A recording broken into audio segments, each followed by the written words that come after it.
நண்பர்கள் இருந்தால் வெற்றி உறுதி. ஒரு நாள் ஒரு பனியால் ஆன காட்டில் ஒல்லி என்ற ஆந்தை மற்றும் பிப் என்ற பெண் குயின் சந்தித்தனர். அவர்கள் இருவரும் தனிமையில் இருந்து வரும்போது ஒல்லி பிப்பிடம் கூறினார், எவ்வளவு அழகான நாள் பிப், பனி வயல்கள் போல் மின்னுது என்று. பிப் மகிழ்ச்சியுடன், ஆமா ஒல்லி, பனியில் நடக்கும் போது அதற்கு வரும் சத்தம் எனக்கு ரொம்ப பிடிக்கும் என்று.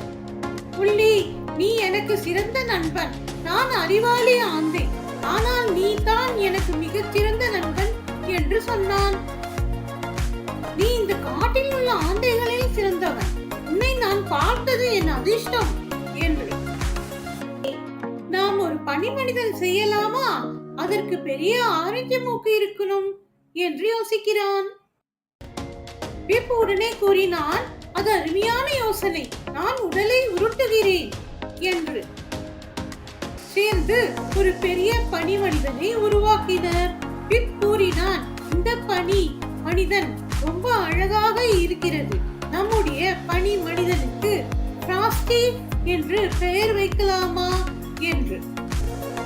ஒல்லி, ஃப்ராஸ்டி, இது மிகவும் அருமை என்று மகிழ்ச்சியுடன் கூறினான். அவர்கள் பனி மனிதனை பார்த்த பிறகு, இது ரொம்ப சுவாரஸ்யமாக இருந்தது, எனக்கு கொஞ்சம் குளிராகுது, நம்முடைய கூட்டிற்கு போகலாமா என்று பிப் கூறினான். ஒல்லி, சரி, நான் முன்னாடி போய் தீ வைக்கிறேன் என்று கூறினான். இருவரும் தங்களுடைய கூட்டிற்கு சென்றனர். அங்கு ஒல்லி தீ வைத்து பிப் அதை சுற்றி அமர்ந்தான். மிகவும் சந்தோஷமாக இருக்கு பிப் என்று கூறினான். எனக்கும் ஒல்லி, நீ என் சிறந்த நண்பன், நம்முடைய நட்பு மிகவும் அழகானது என்றான் பிப். இருவரும் சேர்ந்து தூங்கினர். அவர்கள் நட்பின் மதிப்பையும் இணைந்தால் எதையும் செய்ய முடியும் என்பதையும் உணர்ந்தனர். குழந்தைகளுக்கான நீதி, நண்பர்கள் இணைந்து செயல்படுவதற்கு பதிலாக ஒருவரை மட்டுமே நம்பிக்கொண்டு செயல்படுவது பயனற்றது. நண்பர்கள் சேர்ந்து ஒருவருக்கொருவர் உதவியுடன் சவால்களை சமாளிக்க முடியும்.